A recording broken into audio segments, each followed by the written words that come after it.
gentlemen, live from the top of the food chain, Brooklyn, New York. A new day has arrived in cable TV. Strap yourselves in for a fun ride. It's the Cyclone variety show. Now here's your host, the always unflappable Cyclone. Woo! That's right, Chucky. And we're back after a very long hiatus. By the way, does all this fat make me look obese? You know, it's been such a miserable February. Weather-wise, the government has actually decided to just cancel the rest of the month until July. But don't worry, New York schools are still open. You know, I mean, there's been so much white stuff this winter. Even the Klan is now chanting Black Power, Black Power, Black Power. Has anybody been watching the Olympics recently? I'm guessing the Sunday Night Football crew is now laughing at Bob Costas. Like, want to be the Ryan Seacrest of sports? Enjoy the pink eye, biatch. By the way, no toilet paper there either. Billy Ray Cyrus is now singing hip hop, by the way. And you'd think anyone with music talent could sing just about anything, but it's so bad. Miley Cyrus actually said, "Dad, if you stop singing hip hop, I'll go back to being Hannah Montana." You know, Chris Brown's in trouble again, and apparently him and his entourage beat up somebody on a basketball court in a gym. See, now that's why I don't work out. I don't need being beaten up in a gym. Let's see what else is going on. The Yankees just signed Japanese superstar Tanaka, and in a similar move of one-upsmanship, the New York Mets signed former wrestling sensation Tatanka. Tatanka, Buffalo. Tatanka, Buffalo. Google Dances with Wolves, and you'll understand what I just did. You know, spring training games are starting soon, and that means the Mets season ends in 2 seconds ago. Derek Jeter's following in Mariano Rivera's footsteps, and he's going on the retirement tour. Major League Baseball, of course, giving him his first present, a season with no Alex Rodriguez. So, I was eating a fortune cookie the other day, believe it or not, and the fortune said, "Do or do not, there is no try." Now look, I know it's really hard getting work these days, but who the hell knew Yoda was doubling as a fortune cookie writer? Guess the force really doesn't work, does it? So, you guys ready for a kick-ass show? Woo! All right, let's kick it off with a kick-ass band that I've seen a couple of times now, and I'm telling you, you guys are going to be thoroughly impressed. They are Jacob, they are Pam, they are XNY.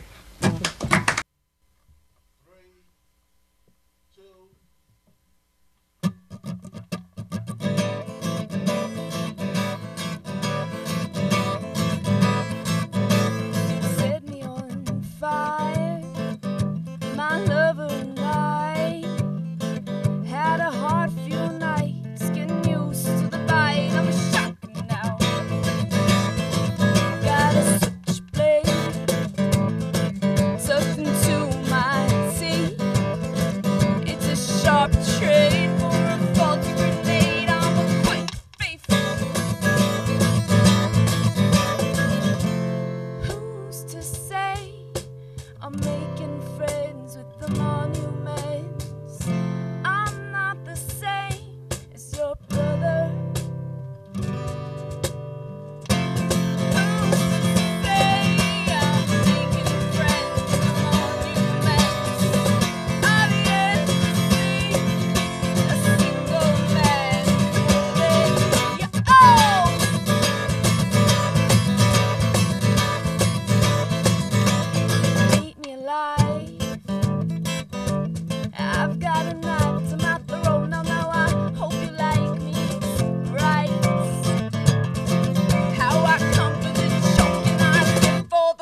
bite.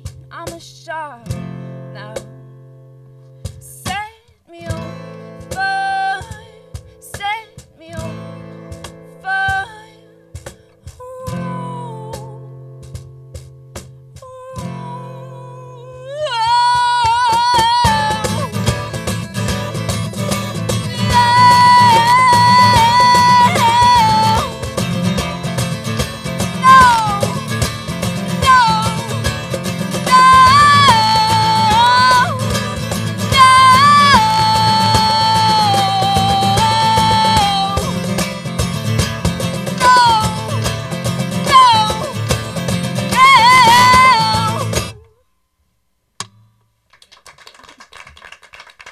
Hey guys, was I right or was I right? Now we'll be back with a very, very, very special guest right after this. Woo!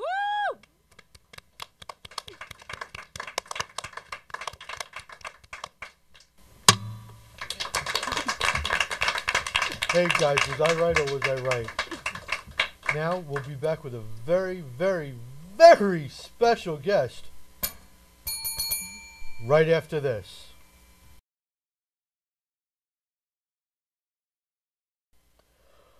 All right, welcome back everybody. And now joining me now for the second time, he's sort of like the Alec Baldwin of my show. Film producer Vincent Petrosini and his writer, actress, star Sonia O'Hara to talk about their film, Ovum. So, Vincent, since last I saw you, how has the Radio Man series gone? Radio Man is still coming along, slowly but surely. We are shooting a 2-minute teaser, probably on Thursday. We're wrangling some talent for that. And, Talent? I'm a cow, you can wrangle me. well, you'll be on the short list. How about that? Nothing short of... Okay, we got to keep it PG, Yeah, but... keep it PG. Yeah, Radio Man's coming along fine. Yeah, it's still a little ways off, but it's definitely moving forward with each passing week. Yeah, I spent a lot of since we talked last. I was doing a lot of talking about Ovum, but we actually got that in the can now. We shot it. It's pretty much done at this point. We're just going into the editing process now. Sonia here knocked the cover off the ball completely, talent-wise, acting-wise. I mean, she wrote the script. It's her story, so she's the one who really, you know. But I absolutely couldn't have done it without him. I mean, how many times do actors have ideas, but to have someone come on board and produce it, and especially bring, other talent and directors of that caliber. Really, Yeah, it's this and guy. trust me, I know about a lack of talented producers and directors. I mean, it's really true. Unfortunately, there aren't very many of them. So. Yeah, tell me about it, especially here in Brooklyn, at Brick. Where the show will not be airing anymore after that. Yeah, after this. Please, nobody's watching. So Sonia, let me ask you, what drew you to do this project in the first place? Well, I lived in LA for 3.5 years, and I was doing primarily like horror movies where I'm like running in a bikini being chased by a chainsaw, and they're crappy films, And I was like, I want to do other stuff. I know I can do other stuff, and I went to acting school for other stuff. So when I moved back to New York, I was looking for a passion project, and I was studying screenwriting at NYU, and my teacher encouraged me to write what I know, which was about being an actor. But then I saw an ad in Backstage magazine looking for egg donor actresses, and they were looking for designer eggs. And they were basically looking for girls who, would sell their eggs for $10,000. And I was like, wow, they're advertising it like it's an acting role. And I thought, what if I explored it like an acting role and auditioned to be a donor? So I wrote about that kind of wild, very surreal experience. I mean, I'm trying to picture that. I mean, like, nobody's ever asked me for anything. Of course, I mean, my diabetic-infested body wouldn't get 10 cents, let alone 10 grand. I mean, Give me a concept. I could turn that into something. Yeah, right, You he'll make think that so? into a movie. I can make that into something. Can absolutely. I star in the movie about me? Of course. Well, that's negotiable. Hey, listen, John Candy's dead, so nobody can play me but me. If we make an If we OVO make- too. Yeah, if you make a movie about John Candy, you got the gig. Or in my case, it would be like oval.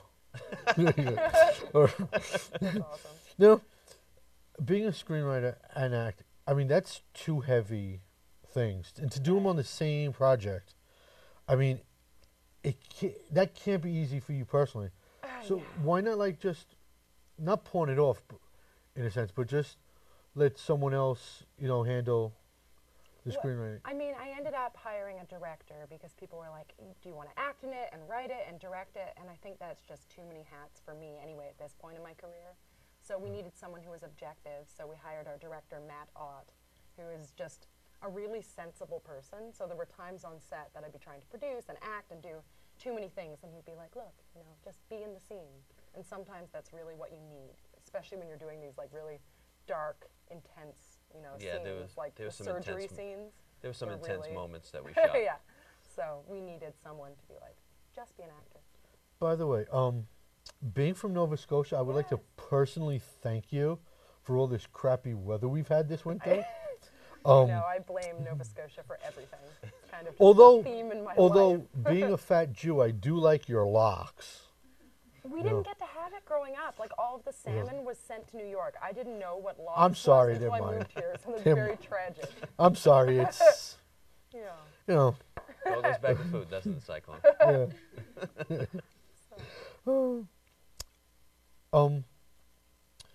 Actually, moving to the United States at a young age, I was 17. Yeah. right? How nervous of a move is that to make? I was terrified. Like I had never been to the States before. No, I had been to Maine once, and Bangor, Maine was considered like a big city in Nova Scotia. Like that was like where you went to like shopping and like the big city life. So like when I actually got to New York, I had major culture shock for the first, for the first 6 months. I had never been on a subway, and I'm from a fishing village, so it's not exactly, like this. I mean, Vincent will tell you, if you would have run into me like your first couple of seconds in New York, you probably would have turned tail and run back. Yeah, like back to Canada. I don't know. She's pretty tough. Well, you've heard the stories about how people first get introduced to me, how I curse at them and they just run away. No, I never met any of your exes. Thank you. Oh.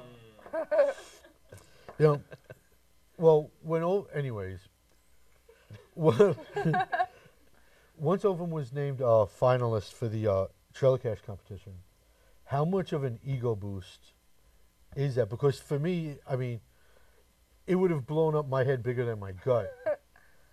I mean, I guess we didn't think, especially when it was in the phase where we just had a trailer and the whole thing wasn't finished yet, that anyone was going to see it, let alone respond to it.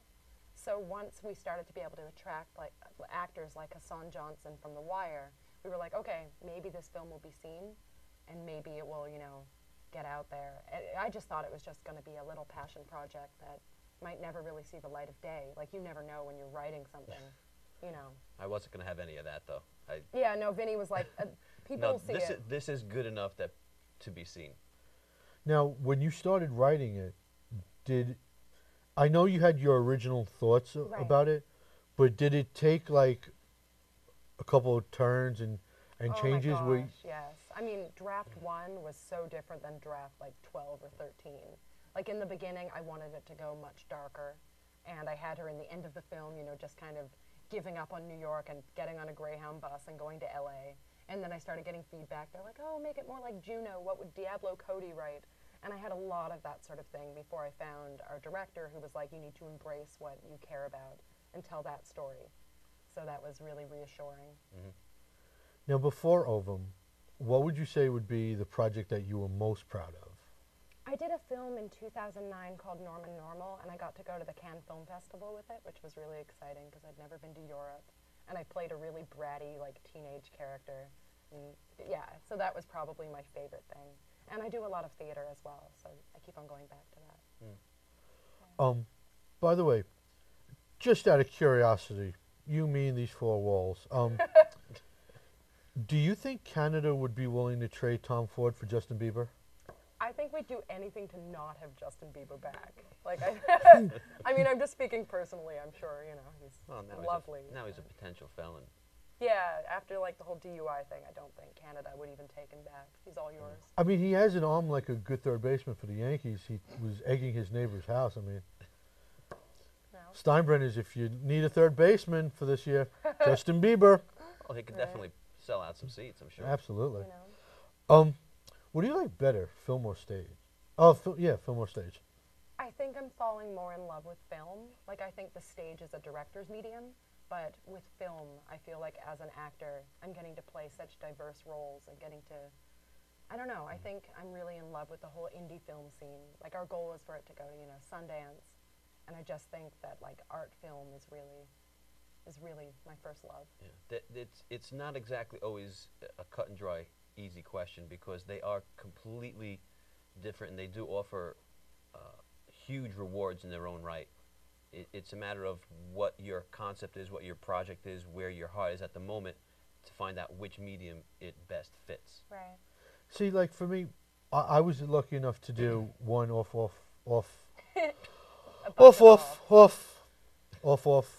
Broadway play, and I mean I liked it because I liked the live interaction Yeah. and it was instant, but I kind of like film because it pays better. Generally speaking. And I mean, you could put everything into a play that is off Broadway, and no one might see it. And as an investment, especially, you know, early on, it just doesn't kind of benefit the artist long term if you're just doing theater that no one sees. But at least a film, you have, you know, the possibility of it becoming an overnight success. And certain topics are really suited for different genres. Like I don't know that Ovum would play as a stage play, Over the musical. or would it? But Once again, I can play an egg. Actually, Vincent, let me ask you. Out of everything that you did for this, what would you say is the hardest part producing a project like this? The hardest part producing anything is getting the money. Because once you have the money, you can more or less buy your way out of any problem. You know, you don't like craft services, we can get better craft services. We now have money. You know, it's raising the money is always the hardest part of anything. And is dark comedy a genre that you're going to stick with, or are you going to... I am going to stick with whoever is offering the paycheck. No, I'm kidding. No, I know that's what I assume that's what you would have said, but is there one project where you type of genre that where you say that I want to do this? I like comedy as a business proposition. Business-wise, comedy sells. Personal-wise, I do a lot of comedy myself, so I'm attracted to comedy. Are you attracted to fat comics who need stage time? Because whose show is this? I don't. I mean, I don't know how long I'm going to have this show. Apparently, this might be it. It might be. Well, we'll talk. No, I do love comedy and any variation thereof. And if you can find a new way to make people laugh, I'm in.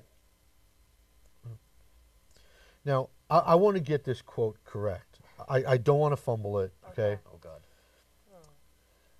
An iconic legend said something about you. About who? Not you. Nobody says nothing good about you. That's true. That's why I questioned it. Okay, go ahead. I mean, look, a billion people say nice things about radio, man, okay? But there was a quote that I saw, and I'm going to read this off of my notes because I want it said correctly. Sonia is terrific. I believe in her talent. You know who said that? Faye Dunaway. Now, if an iconic legend like that said something like that about me, I would poop my pants. Okay. Hopefully not in Faye's presence. I mean, I can't get a crew member here to say something nice about me, Oh, no. and I feed them. I mean, what in the world is that like? Well, I met Faye. My first job when I lived in LA, I just turned 20, and my first job was to be Faye Dunaway's personal assistant. And I remember first getting to her house and seeing that Oscar on her mantle and just being like, holy crap, like I will do whatever this lady asks. And for the first while, it was really like getting her crates of Brussels sprouts. Like I was like bringing her food and doing all of the minion things that people are asked to do when you're a personal assistant. But then after a while, she was like, I know you're an actress. And there were a few times that I'd like deliberately drop my script out of my bag, like onto her feet and all of that sort of thing, you know, just be like, notice me, notice me. And then one day she sent, I was doing some Shakespeare in LA, and no one goes to the theater in LA at all, let alone Shakespeare. And she sent roses to my dressing room with a little note that was like, break a leg in Hollywood, love Faye. And then she ended up setting me up with a meeting with her agency, and it was kind of a beautiful thing. Like she's an intense lady to work with, but it was really rewarding. So when she said that, it was really, really flattering. I still am surprised. I mean, I think the climax of mine was working with Kevin Kline, and he said, I don't think I can push you. Can I punch you in the face? See? I mean, see, different reactions. I mean, I can't get the loving reaction from Aw. anyone. So, Vincent, why do you think the movie industry isn't making classics like they used to? Like in the Faye Dunaway era, in the golden era. Well, who says they aren't? I mean, money-wise, let's just leave it what it is. The box office isn't what it used to be. Movies, you got Kevin Hart and like Chris Rock and whoever else trying to do movies. You know, okay, it's but not. in retrospect, if you go back, you could have said the same thing about, let's say, the Jerry Lewis in the 50s. Oh, Jerry Lewis doing that movie. And now you're saying, oh, Kevin Hart is doing that movie. He's got some nerve. These are people who've earned. Oh, absolutely. You know, they've earned what they've got. Oh, absolutely. And I don't, Yeah, begrudge anyone. No, I think especially Hollywood since is I'm making- jealous. But Hollywood is making good movies. I think that what's depicted as a good movie may have changed, where they've taken story and character development and in-camera effects in favor of fast style, quick cut, digital type of things. It's a different movie, but nonetheless, going forward, you may look back on, the Titanics and things like that, and But say, it seems like we these. don't have screenplays like Network anymore, or Bonnie and Clyde, these right, great see, vehicles. I mean, I wonder. I mean there isn't the major blockbuster film where everyone just raves about it, and it's made like 2 or 3 billion before it comes out. No, I mean, writing has changed. What people are writing for, I don't think, is character development and story. They're writing for, the buck, the bottom line. So that has definitely changed, I think. Maybe that's painting it with a very broad brush, but I think that might be part of the problem in certain instances. But yeah, no, writing has changed a lot. I mean, But I think it's what the studios want too. I'm sure there are all kinds of Well, they- incredibly brilliant undiscovered screenplays. But yeah, no, I'm sure by the these time things they are go happening. through the vetting process at one of these, production places, if they're going for, okay, well, we want, a female-driven comedy that Melissa McCarthy could be in or something like that, then your great, dramatic scripts that before everyone would have, that would have been a real Oscar contender, they're generally not being made, at least with big female roles, I mean, I'm a fan of the 70s and 80s movies. I mean, I'll take Any Which Way But Loose over a lot, that old Clint Eastwood movie over a lot of stuff that's out today. See, but I'll consider that a classic. Yeah, so do I. I love that movie. I mean, what's wrong with Clint Eastwood and an orangutan for 90 minutes? I mean, sometimes it is that simple. If you could get Clint, I could be an orangutan. Because I've you know spoken what? to Clint. I don't know that I could get him. I've spoken to him too, but it didn't go so well. And the thing about it is, like, I know you worked really hard on Ovum, and Everybody did. I got. Before you go any further, I have to say, this was the most amazing filmmaking crew I've ever had. I mean, I've produced like 12 or 13 projects, and by far, this team was the most cohesive, well-behaved, talented, amazing, energetic, dedicated people I've ever worked with. I mean, I sound like an ass now. I know that, but they were. It was. I'm going to incredible. turn my head towards the control room right now as I say this. Can I borrow your crew members, Vincent? No. thank you in there. Actually, Cyclone, you cannot. They come with a very high price tag. They don't borrow. You guys are safe. I have no money. And the way I know you worked really hard on this is because you were what most of the world considers a pretty boy, but I see some It's nice. I suppose. some petri dish hair you grew. It was for Ovum. The director had asked me. I was lazy, and I, when you're in the trenches of producing, the last thing you're thinking about is shaving, bathing. Exactly. Sleeping. Or hosting a Sleeping, TV and Significant cable other. show. Significant others. All these things go Anything. out the window. I And mean, it so was 14-hour days, and he was there. He was the first person up in the morning. He'd be driving the sound guy to set. He'd be the last person to leave every location. He'd be working with the actors on set. Like, he's the most hands-on, hard-working producer. Well, everybody on the movie was hands-on, hard-working. So I was just trying to hold my end up. But yeah, so the director said, can you leave the scruff for the scene, let it grow in? And I said, yeah, sure, because I had a small role in the film as well. Which we auditioned actors, and I didn't find someone that I responded to as the writer as well as Vinny. So it was one of those funny things that you're like, I know you're producing this, but can I also, force you to act? Oh, there you are. Yeah, so I left it. He had a great cameo. So what's next for Mr. Petrosini? Immediately next is Radio Man. Hopefully we start shooting that in like 2 days, some clips for it. And that's really where I'm diving in. So I am available for other Because stuff. I have, and we talked about this, I have a script waiting to be picked up. He's going to be one of those guys. At a Take cocktail, That risks. at a cocktail party. Yeah, right? I will follow you around like a puppy dog until you read this. Okay. Okay. Can't turn down that path. I know. I mean- I know. How do I get out of this on camera? Yes, sure. Send it to my people. No, of course I'll read it. You know what? If I wanted disrespect, I could talk to my crew. But Well, in front of you and your crew, send it and we'll read it. all right, cool. We will be back with more show right after this.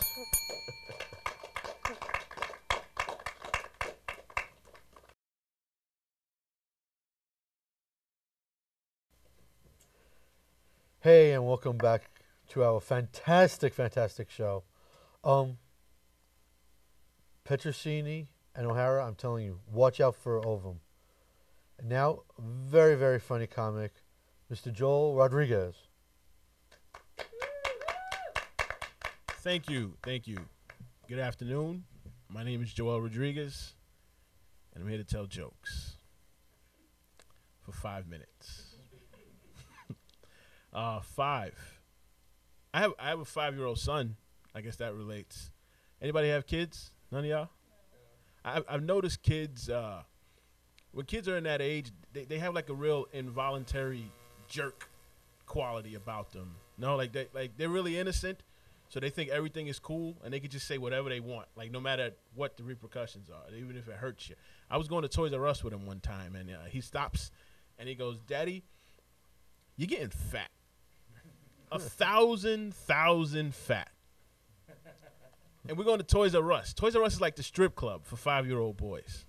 So he didn't have to say that, Like he chose to stop doing what he was doing and tell me that I'm getting fat. And 1,000 is the biggest number he knows.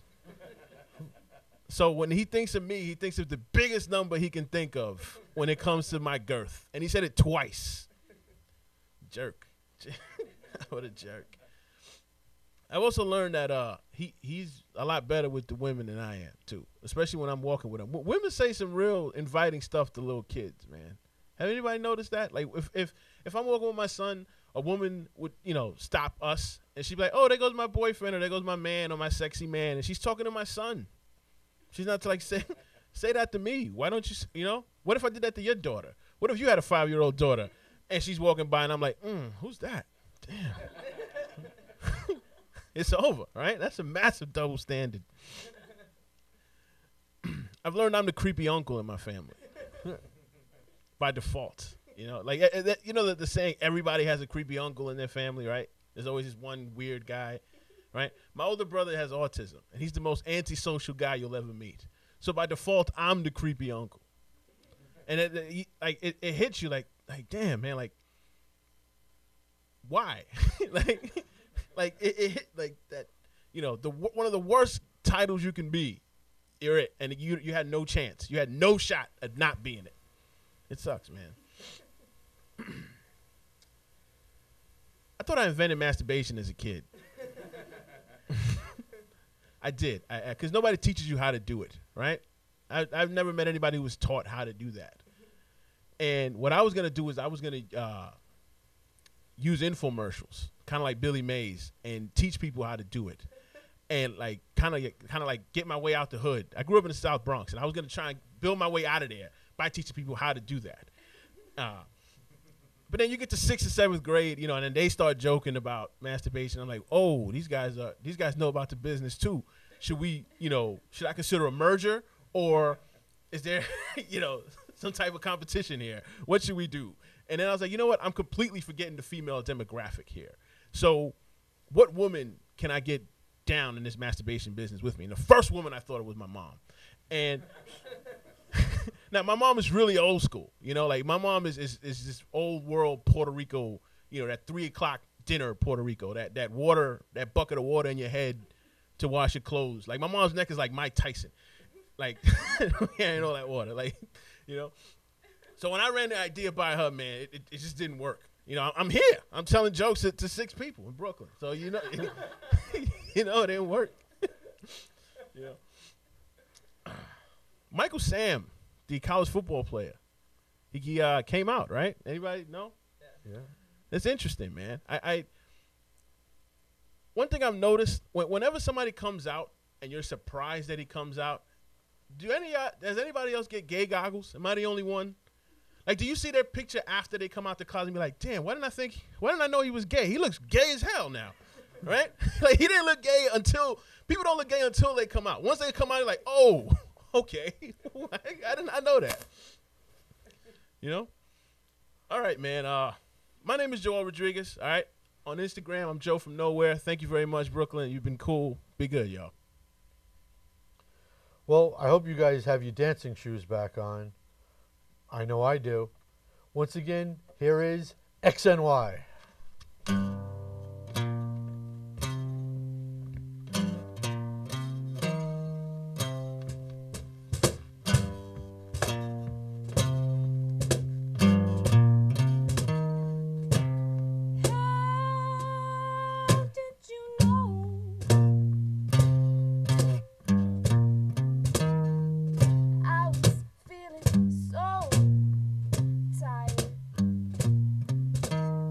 Honey, you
So, you two are really, really good. Let me Thanks. squeeze my large body in. So, I got to ask you guys, how'd you come up with X and Y? As the band name? Yeah. Well, it's actually a really silly story. Well, it's just boring. It's not that, like, crazy or intricate or, like, deep. It's just Yeah, we really, we thought of a bunch, and then it was honestly like, what are we? A boy and a girl. What are those? Chromosomes. What band name is that's it actually taken? that's actually pretty smart. Yeah. Actually. Now Fuse has you guys as the number 3 band to watch in 2014. Yes. I killed the other 2, and you guys go to number 1. But seriously, how does that feel? That was really cool. Jacob and I were actually at a bar, and we were drinking, obviously, and we got a text that said we were on TV, and so I think my dad taped it and he sent it to us because all they were showing at the bar were sports channels, and then he filmed it and we saw it and we got the news and it was really great. I mean, it's so flattering. We love Fuse. We grew up watching it. So. Yeah.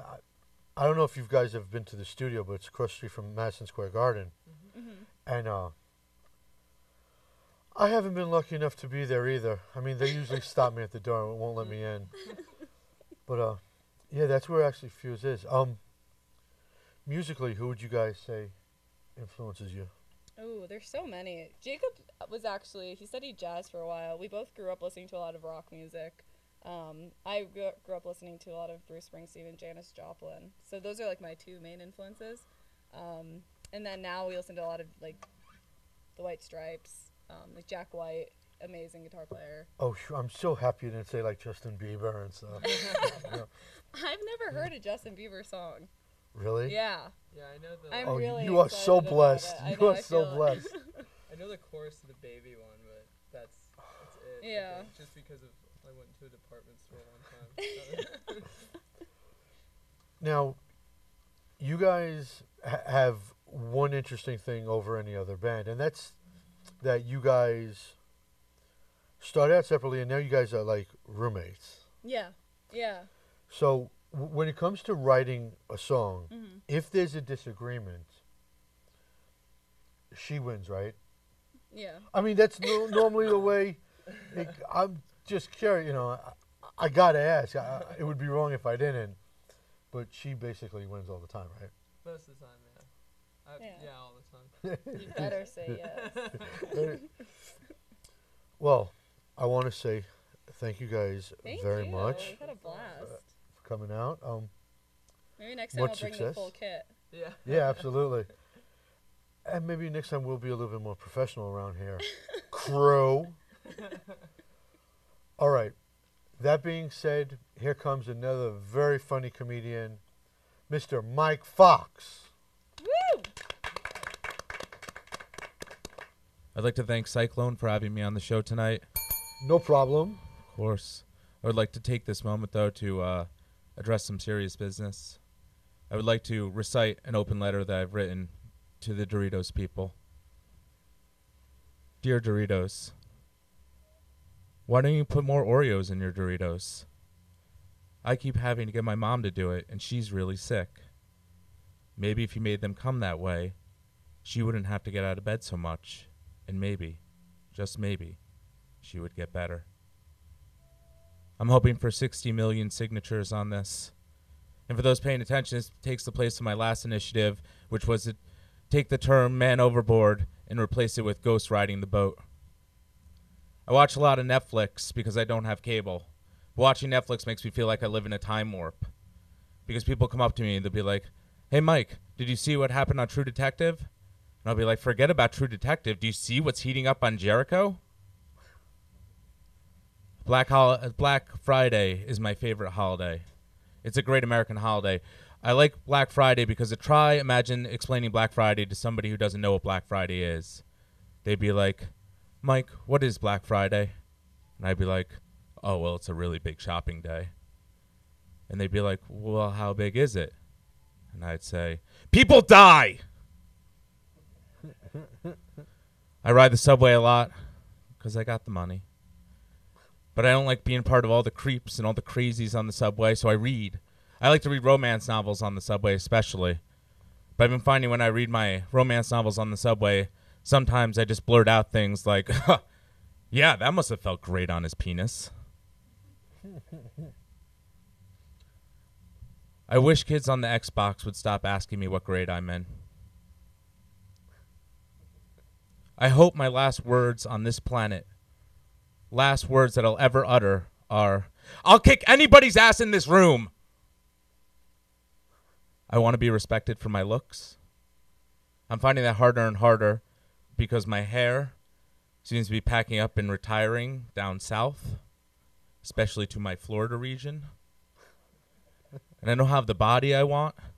A lot of people are going on diets. I have friends that are on the Atkins diet or the paleo diet. I like to think that my diet is more of a 60-day diabetes challenge. I have a girlfriend. She's a tall girl. I like dating tall women because whenever we're having sex, it feels like we're wrestling. We've been together for a while, and when you're together with somebody for a while, the trick is to keep it spicy. Keep it spicy. So what I've been doing is sometimes when I come home from work, I just take off all my clothes, just like my papa taught me. I take off all my clothes and I walk to the bedroom and I lean against the wall and say something like, hey, it's happening again. I've been trying to introduce role-playing to the bedroom, keep things spicy.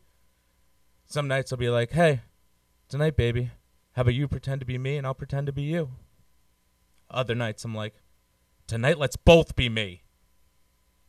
And on special occasions, I like to tell her, hey, tonight, how about you pretend that I'm a horse and you're just a girl who loves kissing horses? We've been together for a while, so marriage talk is happening. I don't mind marriage talk. I'm looking forward to it. I'll be gambling for 2 then. Then we'll move on to kids. I already have my son's name picked out. I'm going to name my son Arnold. It's a combination of Ernie and Arnold. That way, I know my son will have the common sense of an Ernie, yet the sexual prowess of an Arnold. And I'm going to be a cool dad. I'm going to get one of those minivans and put the stickers on the back so everybody knows who's in my family. But I'm not going to treat them like stickers of who's in my family. I'm going to treat it like I'm the Red Baron. The Red Baron used to put decals of planes he shot down on his plane. So that way when people drive past me on the highway, they'll be like, oh my gosh, he's taken down a man, a woman, 2 children, and a dog. This guy means business. My girlfriend and I, we had a pregnancy scare the other day, which was frightening. We were having sex without a condom, and then a pregnant woman jumped out and scared us. Thank you very much. I'm Mike Fox. That brings us to our headline comic of the day. The one, the only, Mr. Key Fitz. Thank you, Cyclone. Thank you. Wonderful to be performing here in Brooklyn in front of, well, basically nobody. Anyway, some of you guys are looking at me like, what the hell is Molto Mario doing here? This isn't the set for the Cooking Network. Some of you guys are just waiting for me to start singing. They're magically delicious. Yeah.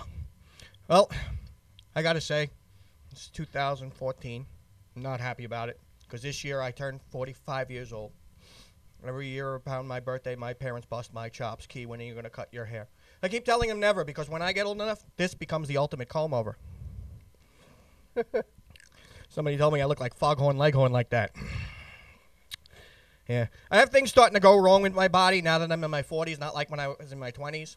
Things like I have joints that are starting to predict the weather, which is kind of weird for weed, don't you think? I have diabetes now. My doctor says I absolutely have to stay away from candy, which is weird because they've been telling me the same thing at the strip club for years. I'm starting to say things I never thought I would in my life. Things like I remember when. Things like I remember when sticking it to the man was not the slogan promoting gay marriage. Yeah. I remember when standing in the bushes outside somebody's bedroom window was called hopelessly romantic. Yeah. I remember when I remember when sexting was passing that note underneath the desk. Do you like me? Circle yes or no. I remember when the original iPad was Etch-a-Sketch. And delete was...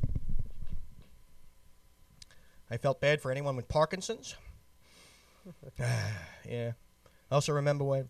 I remember when kids with ADD were simply cured by saying, "Shut up!" I remember when going to the bathroom was not a Facebook status. And I remember when I used to be able to move into a new neighborhood and not have to sign on to one of those online predator lists. What did I know? I went to the Little League game. I thought it was a nudist colony. Anyway. So, I came on the show today, actually, just to give you guys a big announcement. My wife just had a baby. Thank you. That is until hospital security had caught up with her. No, I have a serious medical condition. It's called shooting blanks. We did try, though. We did. So we decided instead we were going to adopt. My wife decided, though, because she adopted, she could breastfeed, which I found weird, because we adopted a goldfish. She thought it was hungry because it went. All right. Well, I brought a guitar with me. I am a musician. I sing in a band. When I tell people this, they ask me the same question: when did the Partridge Family reunite?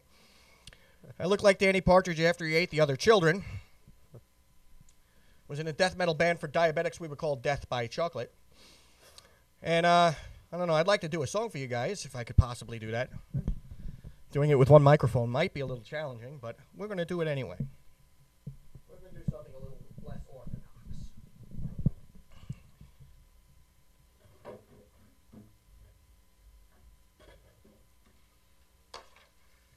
I wrote a love song for my wife. It's a little song called Hold On. It goes something like this.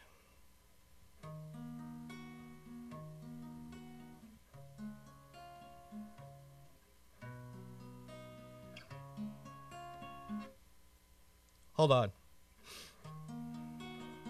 That's it. So I wrote a real love song for my wife. It goes something like this.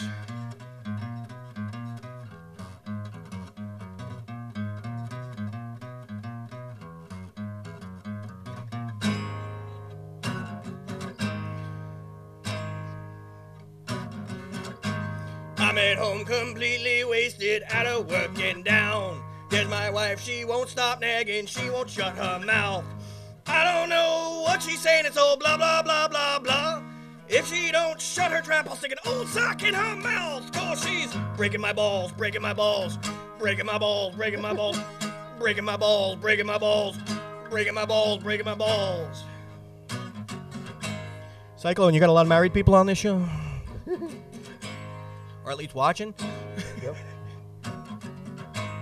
I'm at home, she won't stop crying, she won't shut her trap. Just cause I came from the strip club and somehow caught the clap. I don't know what she's saying, I don't have a clue. If I did, I would be single and hanging with prostitutes. Cause she's breaking my balls, breaking my balls, breaking my balls, breaking my balls, breaking my balls, breaking my balls, breaking my balls, breaking my balls. Thank you, everybody. I am Keith Fitz. And that, my friends, puts a wrap on another show. And boy, I got to say a couple things right off the top. I want to thank my guests. I want to thank my crew. I got to thank the audience members that actually showed up. I really appreciate it. I'm humbled that all of you are home watching right now. And by the way, here's a real news breaker for you. Next month, March, Cyclone, the variety show, goes live.